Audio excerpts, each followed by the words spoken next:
오늘 이 시간 주시는 하나님의 말씀은 고린도전서 13장 4절에서 7절까지 말씀입니다.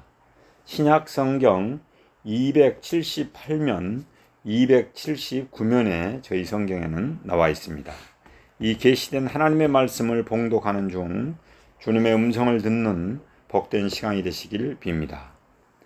사랑은 오래 참고, 사랑은 온유하며 시기하지 아니하며, 사랑은 자랑하지 아니하며 교만하지 아니하며 무례히 행하지 아니하며 자기의 유익을 구하지 아니하며 썩내지 아니하며 악한 것을 생각하지 아니하며 불의를 기뻐하지 아니하며 진리와 함께 기뻐하고 모든 것을 참으며 모든 것을 믿으며 모든 것을 바라며 모든 것을 견디느니라.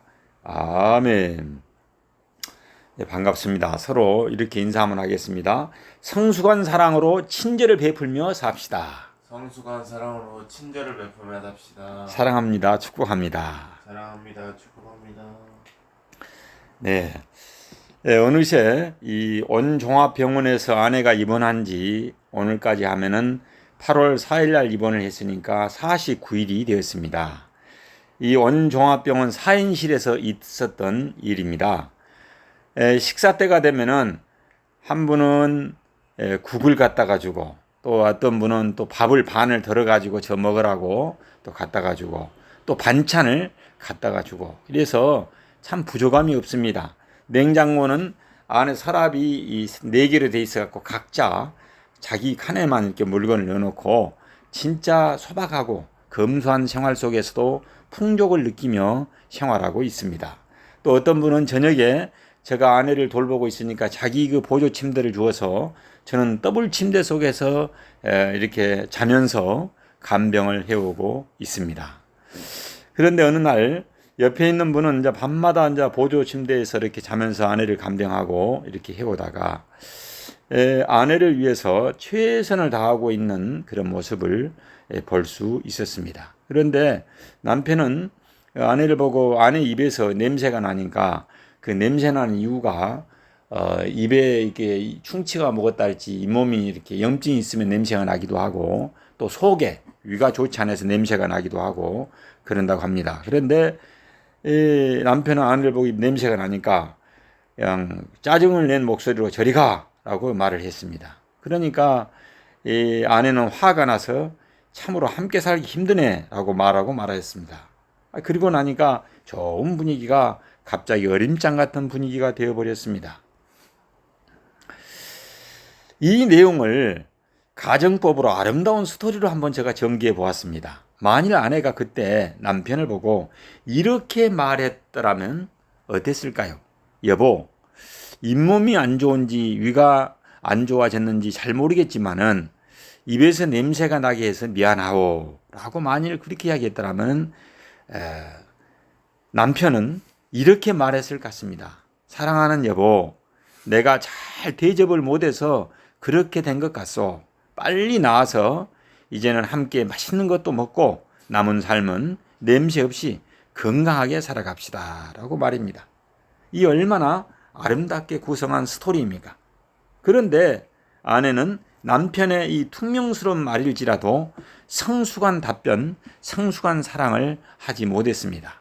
이 주고받는 대화 속에서 성숙한 사랑을 하며 살아갑시다. 하나님께서 사랑하는 여러분, 사도 바울이 고린도전서에서 말하는 사랑은 그냥 사랑이 아니라 성숙한 사랑을 말하고 있습니다. 고린도 교회는 정말 말썽도 많고 문제도 많은 교회였습니다.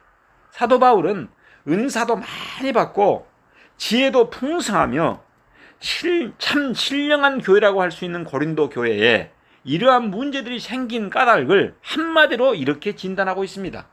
성숙하지 못하기 때문이다 라고 말입니다. 마치 젖을 먹는 어린아이와 같이 고린도 교인들이 영적으로 성숙하지 못해서 문제가 생겼다는 것입니다. 갓난아이는 엄마의 젖을 먹어야 합니다. 그러다가 나이가 점점 들어감에 따라서 이유식을 먹고 또 밥도 먹고 더 나아가서는 이제 단단한 음식을 먹을 수 있게 되는 것입니다. 영적으로도 마찬가지입니다.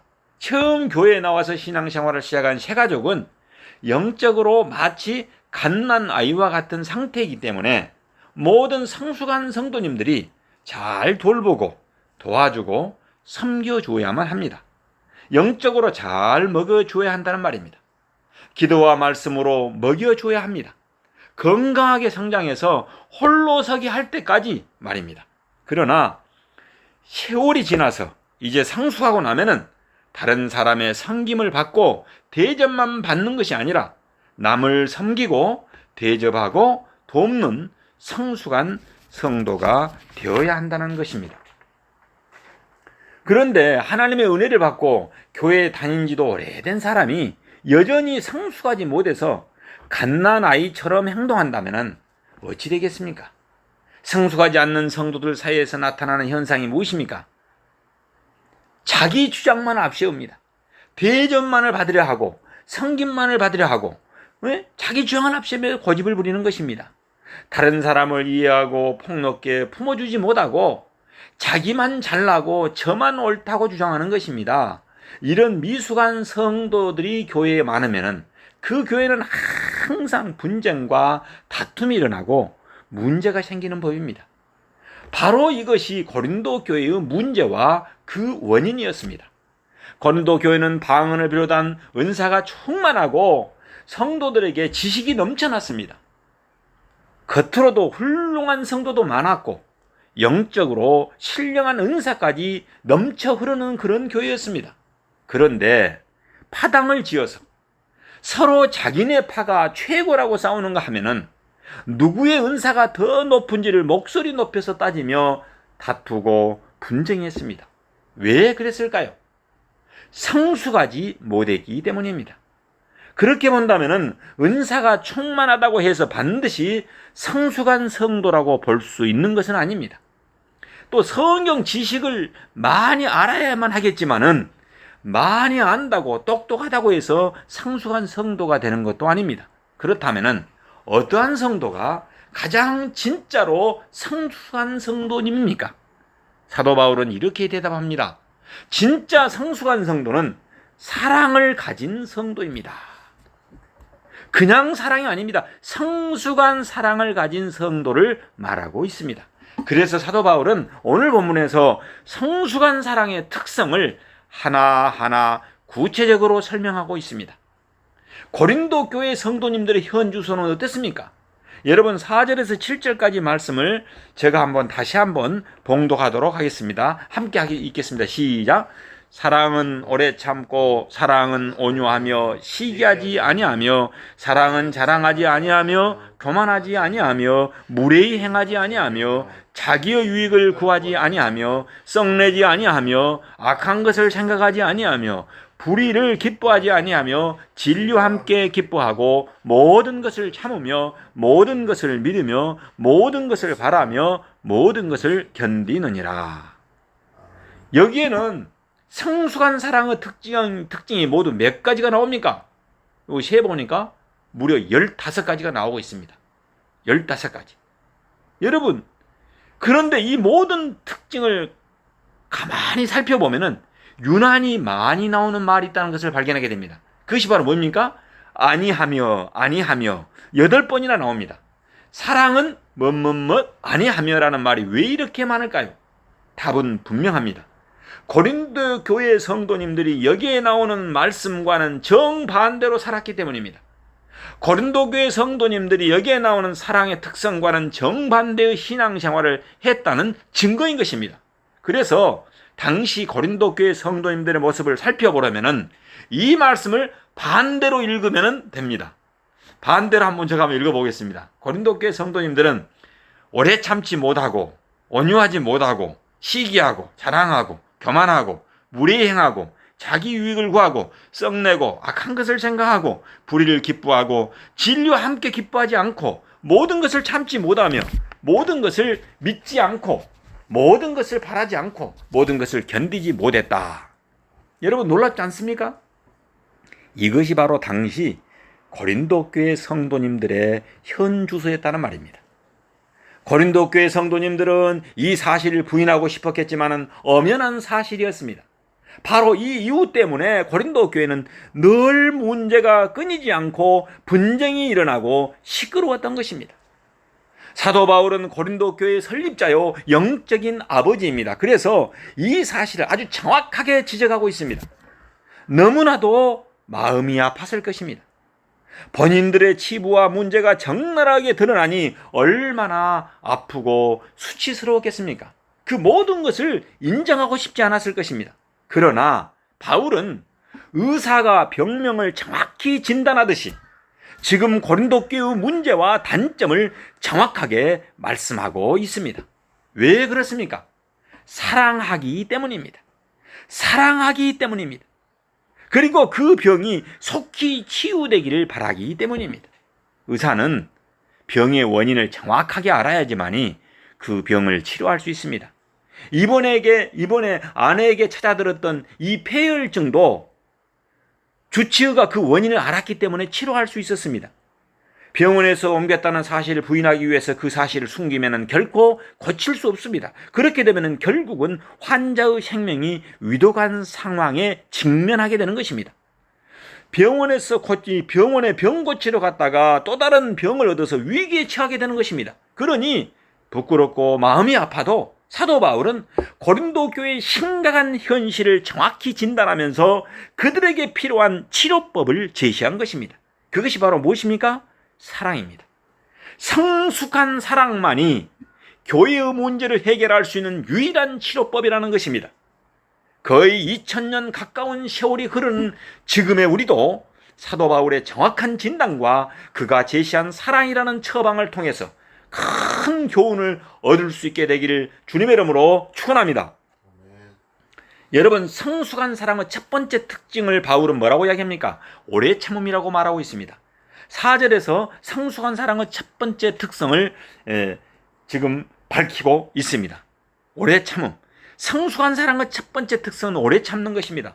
오래 참는다 라는 말을 헬라어로는 마크로듀묘인데 그냥 무조건 오래 참다는 것이 아니라 특별히 인간관계에서 다른 사람에게 받은 상처, 즉 악행이나 손해를 견뎌내는 것을 뜻합니다. 그런데 이것은 정말 어려운 일입니다. 다른 사람이 나한테 손해를 끼치고 상처를 주는데 묵묵히 참기란 무엇보다도 어려운 일입니다. 우리 모두가 이런 경우에 오래 참고 견뎌내기란 어려운 일인 것입니다. 바울은 성숙한 사랑의 첫 번째 조건으로 참 어려운 일을 요구하고 있습니다. 그런데 베드로후서 3장 9절은 이렇게 말씀하고 있습니다. 오직 주께서는 너희를 대하여 오래 참으사 아무도 멸망하지 아니하고 다 회개에 이르기를 원하시느니라. 우리가 이럴 때 참아야 하는 이유, 그것은 단 한 가지입니다. 여기서 주님께서는 오래 참으셨다는 말에도 똑같이 마크로듀묘라는 용어를 사용했습니다. 즉 우리가 참아야 되는 이유가 무엇이냐면 바로 주님이 우리에 대하여 오래 참으셨기 때문이라는 것입니다. 만약 예수님이 우리에게 오래 참지 않으셨더라면 지금 우리 중에 구원받을 사람이 몇 명이나 되겠습니까? 우리 모두가 크나큰 죄인이기 때문입니다. 그런데 예수님께서는 우리의 악행과 죄를 그토록 오래 참아주셔서 구원을 받게 되고 하나님의 자녀가 된 것입니다. 그러므로 성경은 우리도 하나님과 예수님처럼 타인에 대하여 이웃에 대하여 오래 참아야 한다라고 말씀하고 있습니다. 그런데 고린도 교회 성도님들은 어땠습니까? 못 참았습니다. 고린도전서 6장에 보면은 교회 안에서 성도님들끼리 다툼이 있었습니다. 아마 이 문제를 세상 법정에 들고 가서 소송을 건 일이 있었나 봅니다. 하나님께서 사랑하는 여러분, 이게 바람직한 일입니까? 그건 너무한 일입니다. 아무리 문제가 있어도 그걸 법정에 가서 고발까지 했다는 것은 너무한 일이 아니고 무엇이겠습니까? 하나님께서 사랑하는 여러분, 나는 고발한 적이 없고 소송을 건 일이 없으니까 이 말은 나와 상관없는 말씀이라고 생각하고 있는지요? 아닙니다. 예수님은 마태복음 5장 21, 22절에서 형제를 미워하는 것은 살인과도 같은 일이라고 했습니다. 즉 고발이나 소송을 떠나서 교회 안에서 형제를 향해서 또 자매를 향해서 오래 참지 못하고 미워하며 또 판단하며 마음속으로 심판을 했다면 우리는 이미 살인죄와 같이 큰 범죄를 저지른 것이라는 말입니다. 사도 바울은 이 소송 문제에 대해서 고린도전서 6장 7절에서 아주 분명한 답을 주고 있습니다. 차라리 불의를 당하는 것이 낫지 아니하며 차라리 속는 것이 낫지 아니하냐. 바로 이게 답입니다. 차라리 불의를 당하고 손해를 당할지언정 그래도 오래 참으라는 것입니다. 그것이 진정으로 승리하는 방법이라는 것입니다. 인생을 살다 보면 다른 사람 때문에 손해를 보기도 합니다. 못된 사람을 만나서 큰 어려움을 당하기도 합니다. 때로는 뜻밖의 오해를 받기도 합니다. 교회 안에서도 이런 일은 자주 일어납니다. 그때마다 예수님을 바라보라는 것입니다. 십자가에 달리신 예수 그리스도를 바라보라는 것입니다. 예수님은 우리 죄를 위해서 십자가를 지실 때 얼마나 많은 비난과 부끄러움을 당하였습니까? 얼마나 많은 오해와 공격을 받으셨습니까? 그런데 오래 참으셔서 마침내 구원의 위대한 역사를 이루시지 않으셨습니까? 우리가 기억해야 할 것은 사랑은 오래 참고라는 말씀인 것입니다. 영원히 참으라고 하지 않았습니다. 오래 참으라고만 했습니다. 왜 그랬을까요? 그것은 오래 참다 보면은 언젠가 반드시 고통은 끝나고 승리하는 날이 올 것이라는 희망의 메시지를 우리는 볼 수 있습니다. 오래 참다 보면은 때가 참에 주님처럼 남을 구원하고 사랑으로 굴복시킬 날이 반드시 온다는 것입니다. 지금 손해를 당하고 오해를 받아서 다른 사람 때문에 고통을 당하신 분들은 반드시 이 말씀을 기억하시기를 예수 이름으로 축원합니다. 아멘. 오래 참다 보면 반드시 승리한 날이 오고야 말 것입니다. 아멘. 성숙한 사랑의 두 번째 특징은 무엇이냐? 온유입니다. 온유. 성숙한 사랑의 두 번째 특성은 온유한 것입니다. 여기서 온유하다는 말은 헬라어로 이 친절하다는 뜻입니다. 즉 온유한 마음으로 남에게 친절을 베푸는 것을 뜻합니다. 앞서 말한 오래 참음이 나에게 손해를 끼치거나 어렵게 만든 사람에게 인내하며 참는 것을 뜻한다면 이 온유함, 즉 친절함은 더 적극적으로 나서서 그를 선대하고 도와주는 것을 뜻합니다. 그러므로 단순히 꾹 참는 것보다 훨씬 적극적인 사랑 방법인 셈입니다. 우선 우리 그리스도인들은 기본적으로 친절해야만 합니다. 그래서 늘 웃는 얼굴로 남을 대하고 친절하고 정다운 자세로 맞아줘야 합니다. 제가 미국을 가서 하나 느낀 것이 미국 사람들은 아침에 조깅을 하다 보면은 전혀 낯선 사람을 만나도 방긋 웃으면서 탁 손을 들면서 How are you? 탁 이야기합니다. Thank you. 예? 아주 오래 만난 사람처럼 인사를 하는 걸 볼 수 있었습니다. 만약에 미국 사람이 오늘 우리 교회에 왔다면 어떤 말을 했을까요? 왜 행복한 동산교회 성도님들은 인사를 하지 않습니까? 라고 말할까요? 아니면 반대로 이 교회 성도님들은 참 편안하고 친절합니다 라고 말할까요? 나아가 새가족이나 우리 교회를 방문한 사람은 과연 어떤 느낌을 받을까요? 우리 교회를 찾아오는 모든 사람들에게 뿐 아니라 우리 그리스도인들은 세상에서 만나는 모든 사람들에게도 친절하고 선한 사랑을 베풀어야 합니다. 그래야 그분들의 마음을 열 수 있기 때문입니다. 성도님들 사이에도 마찬가지입니다. 성도님들 간에 온유와 친절로 품고 참아주고 인정해 주어야 합니다. 고린도 교회 성도님들은 이 온유, 즉 친절이 부족했습니다. 다른 사람을 품어주고 이해하고 인정해 줘야 하는데 그렇지 못했습니다. 그래가지고 바울파, 아볼로파, 게바파, 그리스도파 네 파로 나누어서 서로 배척하고 자기 주장만을 고집했습니다. 심지어는 한 성령께서 주신 은사도 남의 은사는 인정하지 않고 서로 자기 은사만 크다고 주장했습니다. 이렇게 해서는 결코 어떠한 사랑의 역사도 어떠한 구원의 역사도 어떠한 회복의 역사도 교회에 나타날 수 없다는 사실을 우리는 명심해야만 합니다.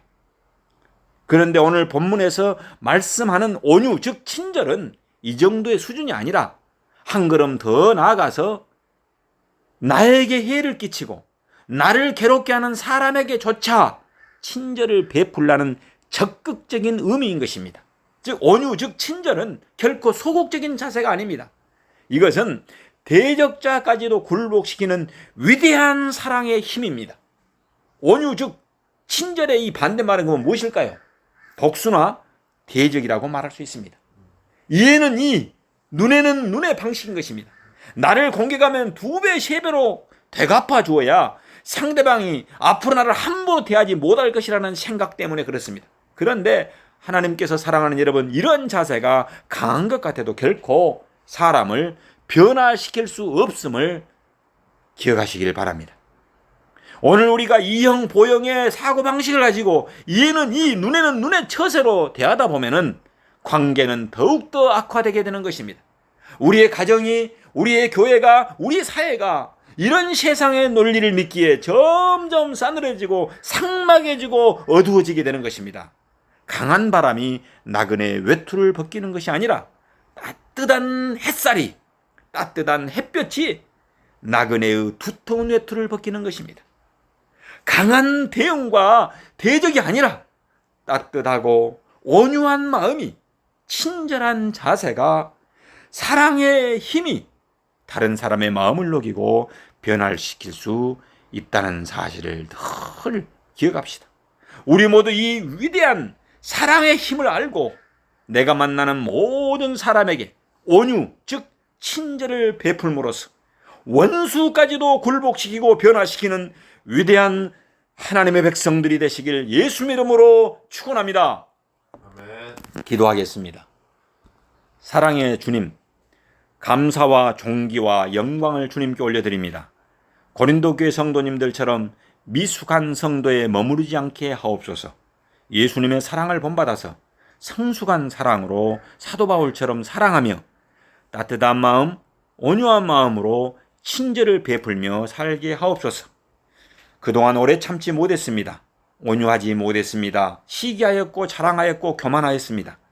무례히 행하고 자기 유익을 구하였고 썩내고 악한 것을 생각하고 불의를 기뻐하고 진리와 함께 기뻐하지 않고 모든 것을 참지 못하고 모든 것을 믿지 않고 모든 것을 바라지 않고 모든 것을 견디지 못했습니다.